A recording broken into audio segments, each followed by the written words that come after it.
Hello, my name is Joey Akmoody, and this is my little video exploration.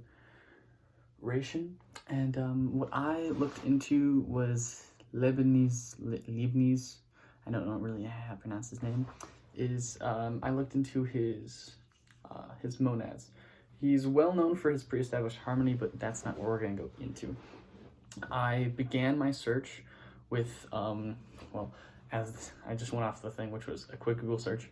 So I looked it up, and I originally was going to go for apperception, but I couldn't find much information about that, so I switched to monads, which were also not very well talked about in the book.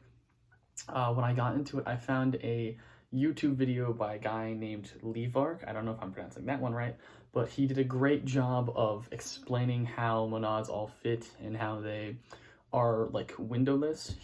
So first off, there's roughly 4 different distinctions for how the monads work.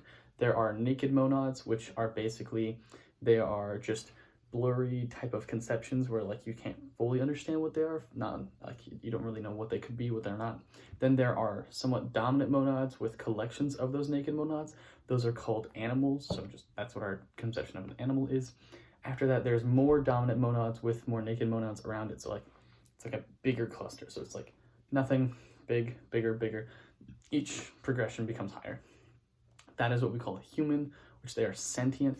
After that, then they got to the whole like idea about them being windowless, and he gave a great example of that, which was basically you're sitting on your couch and you're watching TV playing with your dog. In this case, the couch doesn't exist, the TV doesn't exist, the dog doesn't exist. The only thing that does exist is your soul and your dog, and it's basically God, who is the infinite monad, playing an interaction and simulation of what's going on.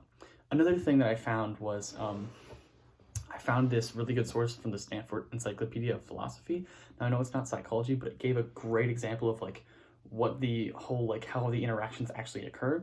And it was talking about, in the windowless description by Leibniz, about how the 4th one, which is God, he's the infinite monad. He can do appetitive and apperception, like he has that type of idea. And basically, apperception is like the highest form of perception. It's like the most important thing that you could think about. Humans can do it. Animals, it's really muddied about if they can or if they can't. But then they're also appetitive. I can't pronounce that one. But it's basically in the idea of that like there's these hidden like strivings in your brain that are like pushing you towards goals. And God has that, and humans have that. But once again, it's muddied about if animals have those types of like underlying goals and strives to like achieve greater things. And that's basically like the gist of what I understood. Is I learned a better example of how the monads how they exist, how none of them interact, and how there's like it's a simulation of our underlying goals that are pushing us towards things. And yeah, I'm really glad I got to do this project. It was really fun. So yeah, see you.